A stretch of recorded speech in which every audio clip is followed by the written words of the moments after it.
Yeah. Good morning, everybody. Morning. Good morning, Kak. Okay, thank Morning, you. How are you today? Yeah, thank you. How are you today? Great. Great. Okay, thank you for the answer. Now we are going to discuss the answer of write-up, the first write-up of SBMPTN. Because this is English, so we start from question number 61.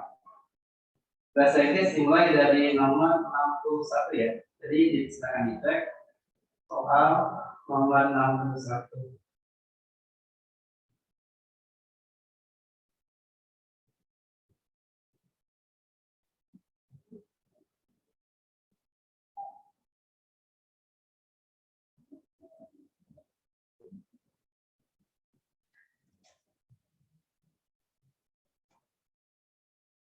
Ya, soalnya seperti ini ya, bisa dilihat ya di apa namanya di layar kalian.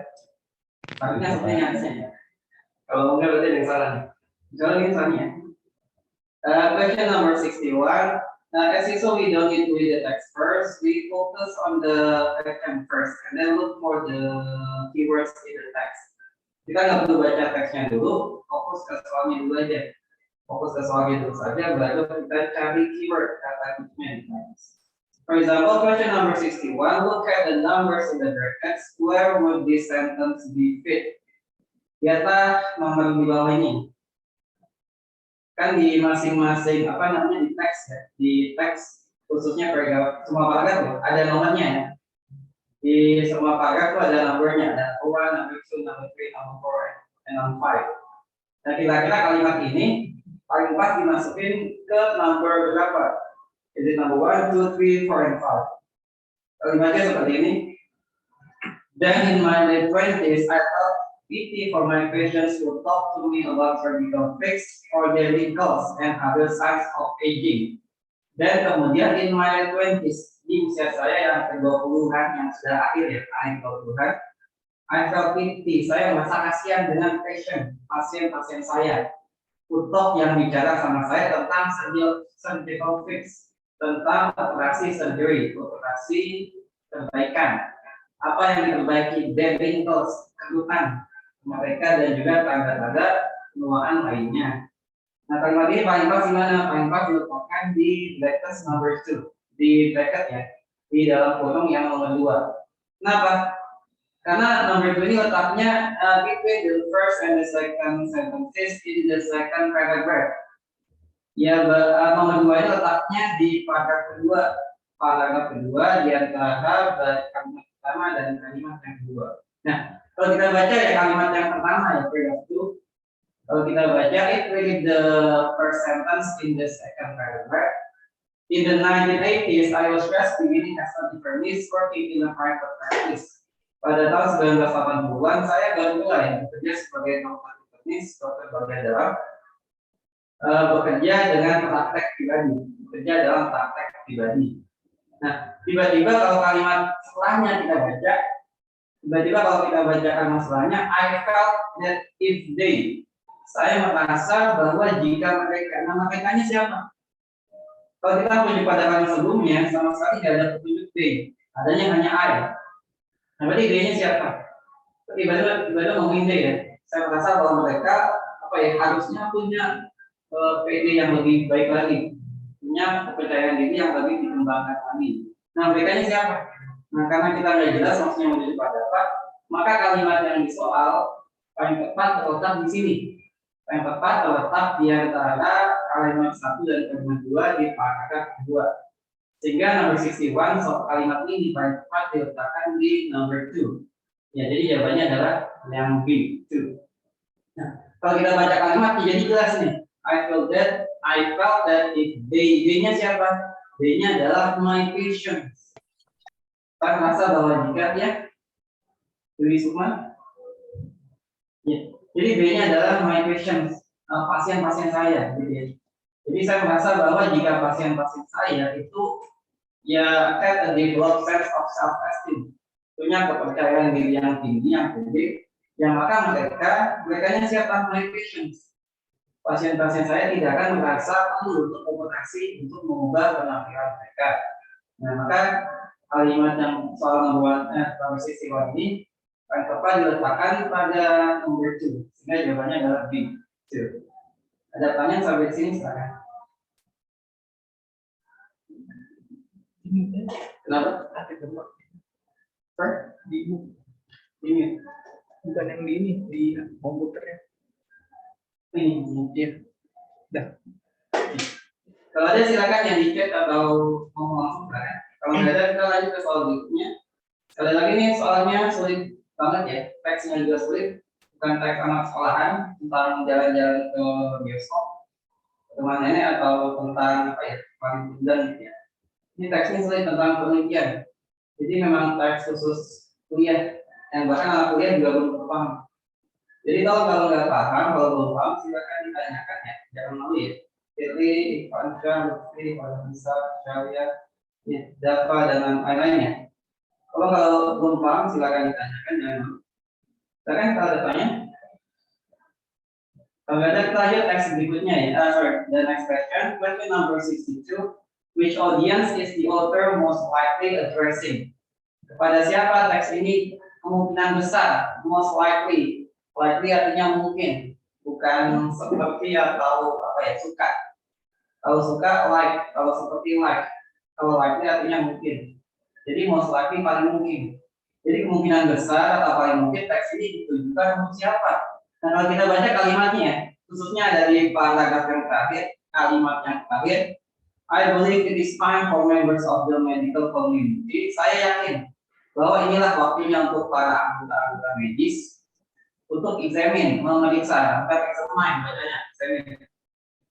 Kalau saya teks di kamus yang bagus, ya untuk memeriksa benefit, untuk memeriksa manfaat-manfaat dan hasil dari operasi kosmetik tanpa prejudice, tanpa berprasangka atau tanpa jealousy, tanpa milik, tanpa cemburu. Nah, jadi ya maka ditujukan teks ini untuk mereka nih, para members of medical community. Teks ini khususnya ditujukan secara umum ya, tapi secara khususnya bisa juga ditujukan untuk members of medical community, anggota-anggota komunitas kedokteran atau medis. Nah, kalau kita cocokkan sama pilihan jawaban yang sesuai adalah yang B, healthcare provider, para penyedia layanan kesehatan, healthcare provider. Ya, sehingga jawabannya yang B. Sampai sini silakan kalau ada tanya.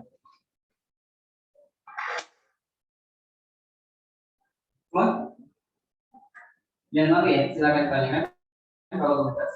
Any question please? No? Okay. Ada? Ayo kalau ada di chat ya silakan. Kalau nggak ada, kita lanjut soal berikutnya, number 63.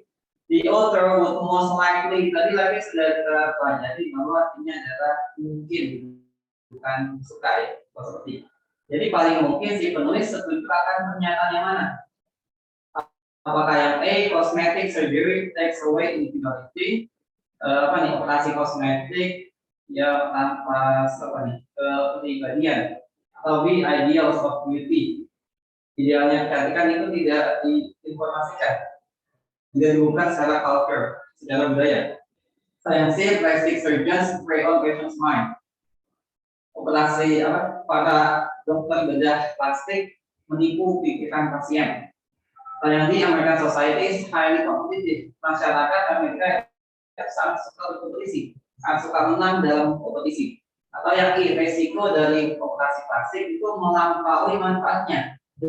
The risk of plastic surgery, resiko dari plastic surgery, operasi plastik outweigh lebih banyak. The benefit lebih banyak dibanding manfaatnya. Nah, yang paling tepat adalah yang mana? Jawabannya yang B ya. Kalau yang A kita cari kata kuncinya nggak ada sebenarnya. Justru cosmetic surgery ini bisa meningkatkan rasa percaya diri, ya. Malah bisa meningkatkan percaya diri, gaya hidup yang lebih sehat lagi. Jadi itu bisa meningkatkan kepribadian. Misalnya kalau kita baca di paragraf terakhir nih yang saya underline. Orang yang sudah di operasi plastic surgery, operasi cosmetic surgery, yang mereka bisa walk away from cosmetic surgery with confidence and the motivation to live healthier lives. Yang mereka dengan pede ya, mereka setelah operasi malah semakin confidence, pede, bisa lebih pede dan juga bisa termotivasi untuk menjalani gaya hidup yang lebih sehat. Ataupun yang B, ya idealnya kecantikan tidak diketahui, tidak ditemukan secara culture tadi ya. Intinya sudah tahu ya bagaimana kecantikan bagaimana gitu. Kenapa? Karena job market semakin meningkat, sehingga mereka tahu bagaimana cantik itu. Sehingga kalau mereka merasa kurang dari segi penampilan, mereka itu deh mas berobat ke plastic surgery, berobat ke cosmetic plastic surgery untuk meningkatkan penampilan mereka. Jadi kalau Arnold ya enggak ya, semua sudah tahu bagaimana standarnya penampilan yang baik kalau. Ataupun yang C, plastic surgeon spray on fashion line, berarti dokter bedah plastik ini menipu pikiran pasien. Kalau kita baca ya tidaknya kan, jadi memang mereka puas, berarti kan tidak tertipu ya. Mereka confidence kayak ini, motivation to live healthier life, mereka punya motivasi untuk menjalani hidup yang lebih sehat. Patient satisfaction is high, kepuasan pasien itu tinggi. Nah, berarti kan mereka tidak menipu. Kalau yang sih jawabnya mereka menipu. Salah, vaksinnya jelas. Para pasien merasa puas setelah melakukan plastic surgery. Maka yang sih salah. Yang di masyarakat Amerika sangat kompetitif, suka berkompetisi dan juga mereka maunya menang dalam kompetisi. Nah ini makna dari kompetitif, itu suka berkompetisi dan maunya mereka menang ya dalam kompetisi tersebut. Kalau kita baca paragraph 1, sentence 1 yang saya underline, elective and cosmetic plastic surgery, operasi plastik yang elektif yang pilihan yang bukan yang wajib tapi hanya sekedar pilihan doang, tidak wajib. Nah ini cosmetic plastic surgery ini adalah salah satu segmen kesehatan ya, segmen kesehatan yang paling tumbuh dengan cepat, paling cepat pertumbuhannya, paling laku. Ya. Dari segala segmen kesehatan, ternyata yang salah satu yang paling laku adalah cosmetic plastic surgery. Padahal sifatnya nggak mendesak, hanya elektif, hanya sekedar pilihan aja. Tapi ini yang paling laku, termasuk yang paling laku deh. The demand for self improvement, permintaan atas peningkatan diri sudah meningkat as the job market has become more competitive. Pada saat pasar kerja juga semakin kompetitif. Jadi yang dicari di job market ini misalnya mereka tidak hanya mencari kecerdasan, dan cuma nyari yang pintar gitu ya, atau skillnya bagus, tapi juga mereka mencari dari segi penampilan juga. Nah, untuk meningkatkan penampilan juga, ya mereka berobatlah ke cosmetic surgery supaya mereka menang dalam persaingan. Nah, inilah kenapa jawaban yang D.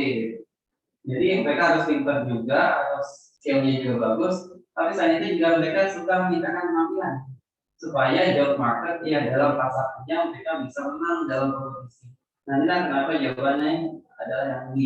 American society is highly competitive. Masyarakat Amerika sangat suka berkompetisi dan sangat suka menang dalam kompetisi tersebut, sangat suka bersaing. Jadi jawabannya adalah yang B. Kalau yang Eko salah karena bilangnya risikonya lebih besar dibanding manfaatnya. Sedangkan kalau kita baca di teks, ini yang saya underline nih, paragraf yang terakhir, for the most part, the health risk for cosmetic procedures is low, and patient satisfaction is high.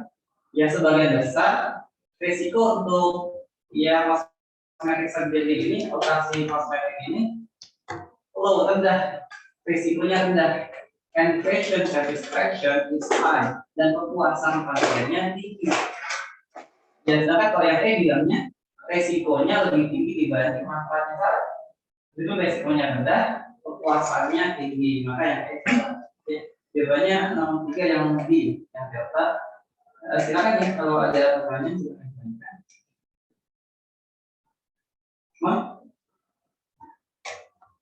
Ada?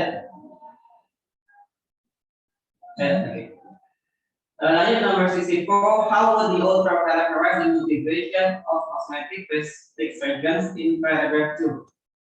Bagaimana sih si penulis menggambarkan? Bagaimana si penulis ini menggambarkan karakter dari motivasi ya?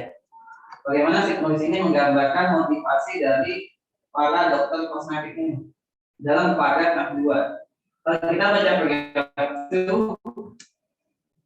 di sini dia menggambarkan tentang akan kerjanya si penulis, yaitu seorang yang dokter ini ya, dokter bedah kosmetik surgeon. Nah, menurut si penulis bukan menurut saya, dia bilang gini, to my green eye, menurut mata saya yang hijau, yang saya berikan itu cuma bibit doang, mata bintang gitu ya. They look like slick salespeople giving large financial rewards for others insecurity and benefit. Mereka para dokter bedah plastik ini seperti slick salespeople, seperti salesman, seperti penjual yang slick, yang licik. Seperti penjual yang licik ya, salesman atau sales girl, sales boy. Dia penjual yang licik, yang mengambil keuntungan yang besar, finansial, duit yang banyak dari kecemasan, kekhawatiran ya, dari kegelisahan, dari kesombongan orang-orang. Ya, karena menurut si penulis ini adalah dokter internis ya, tadi saya sebutkan. Karena dokter internis itu dokter bagian dalam.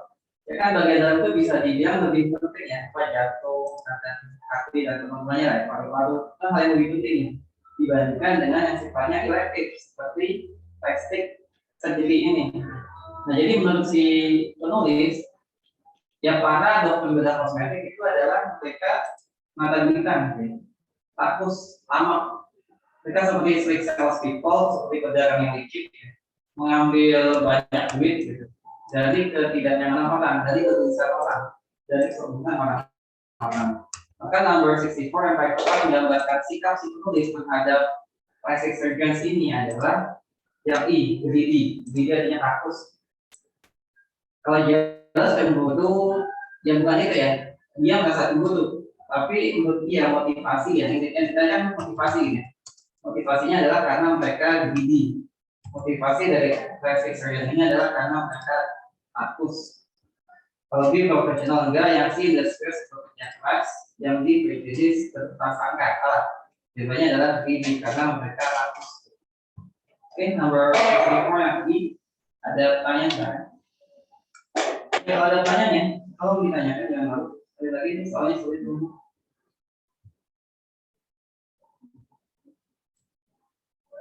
Ayo teman, ini yakin nih pada teman-teman. Gavrila, Henzo, Ivansyah, Edwi, Kanaya. Ini pada paham nih semua nih, ada tanya nih. Kalau ada, tolong ditanyakan ya, jangan malu. Kalau nggak ada nggak? Kalau ada. Kalau kita tanya ke number 65, why does the author state if you have ever made a list of pros and cons to help you make the decision, you have used the utilitarian method of moral reasoning. Kalau Anda pernah membuat daftar pro dan kontra untuk membantu Anda membuat keputusan, you have used, berarti kamu telah menggunakan yang namanya metode dari pemikiran moral kaum utilitarian. Maksudnya apa sih penulis ngomong kayak gini? Apakah yang A untuk menunjukkan bahwa ada sisi positif dan negatif dari utilitarian misalnya? Nah ini jelas tidak ya, karena belum disebutkan.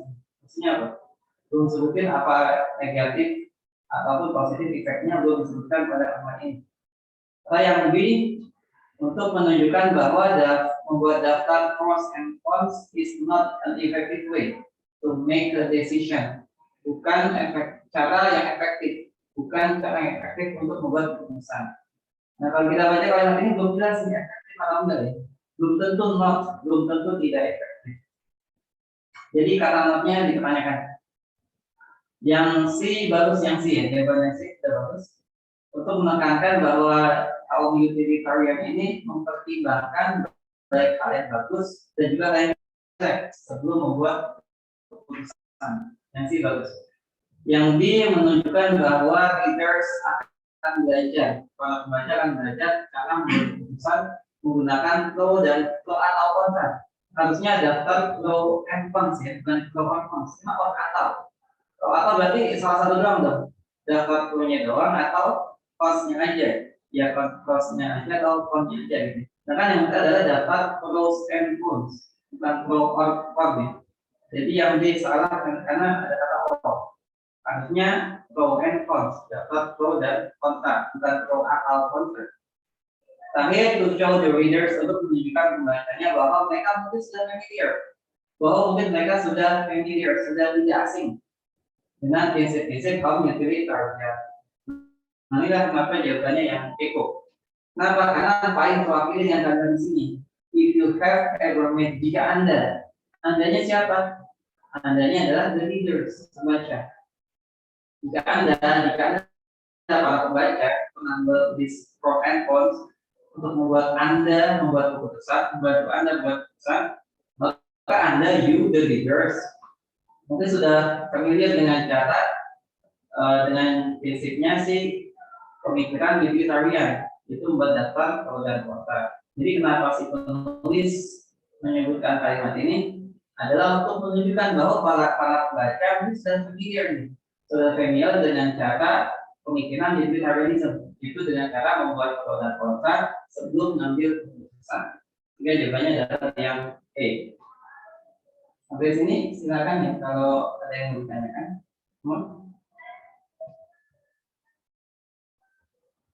Ada pertanyaan silakan. Tidak ada, Kak. Belum ada. Oke, thank you for the response. Shopee ya, thank you Shopee.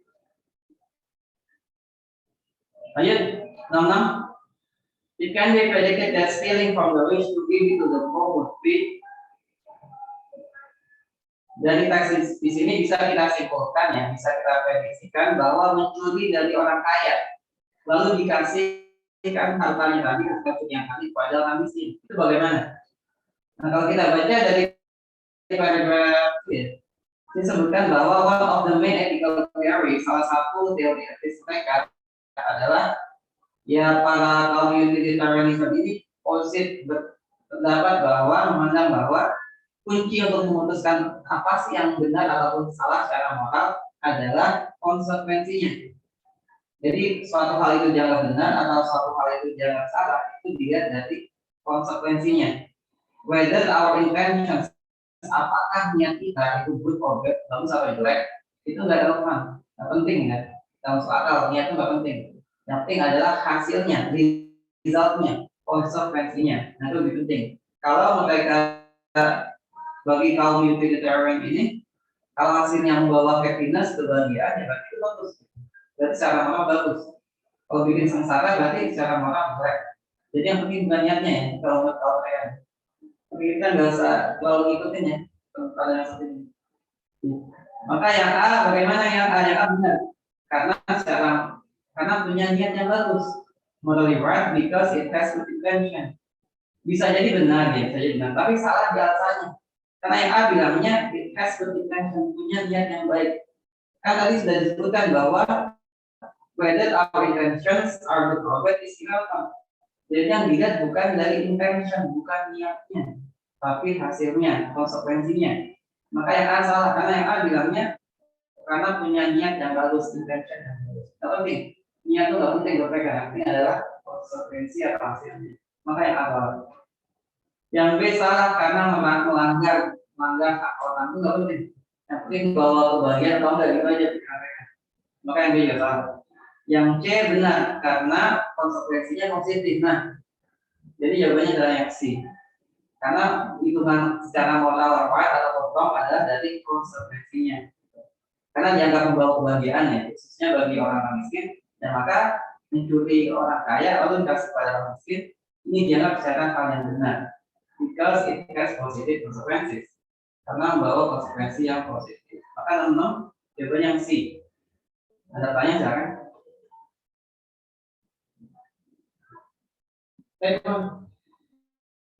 Boleh silakan ya. Kalau boleh kita lanjut lagi. Tolong di-chat aja ya. Mungkin kalau mau nanya, silakan di-chat.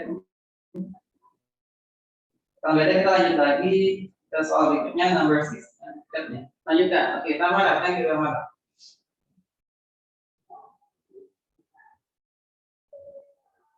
Okay, thank you for the response. Question number 67. What can be inferred from the second paragraph? Apa yang bisa ditarik kesimpulan dari paragraf kedua? Kita baca paragraf 2 ya.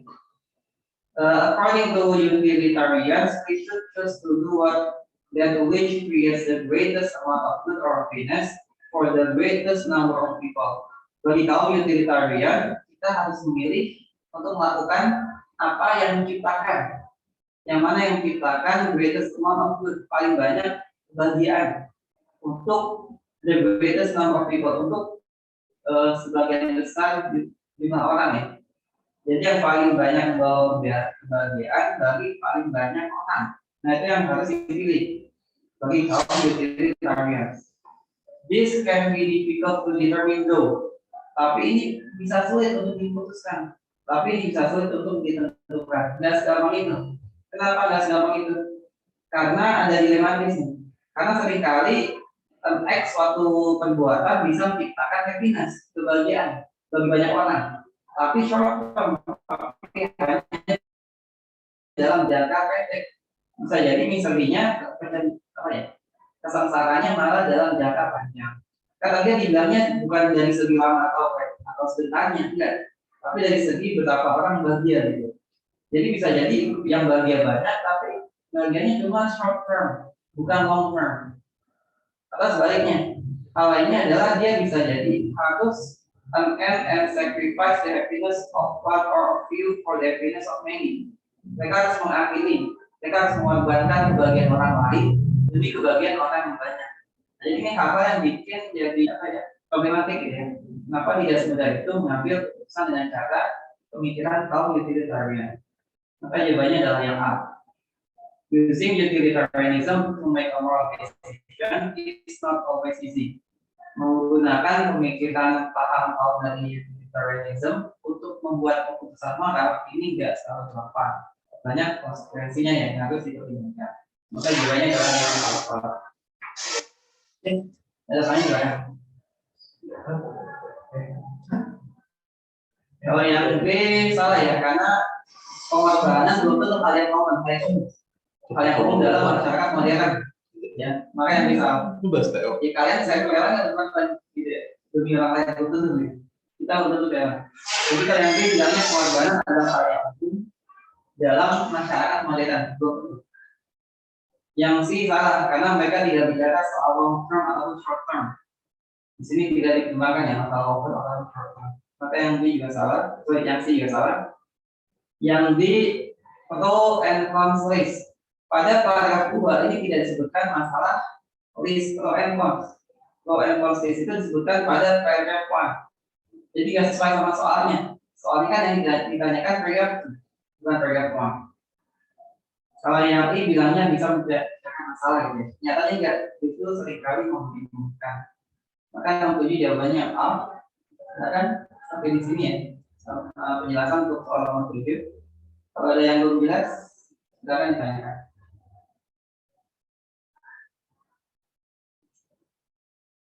Ada pertanyaan lagi? Ada pertanyaan lagi? Ada pertanyaan? Kalau ada silakan ya, kalau jangan malu. Kalau nggak ada, kita lanjut ke soal berikutnya, number 68 berarti ya, 68.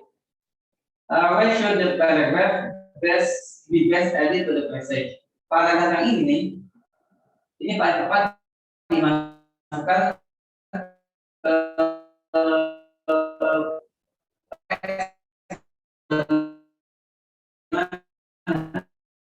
apakah before paragraph 1, sebelum paragraph 1, sebelum paragraph 3, pada paragraf 4. Nah bunyi paragrafnya kayak gini. Injil.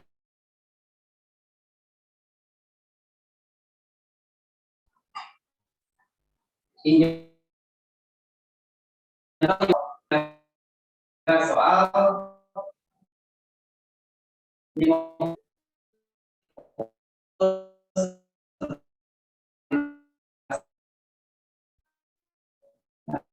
kita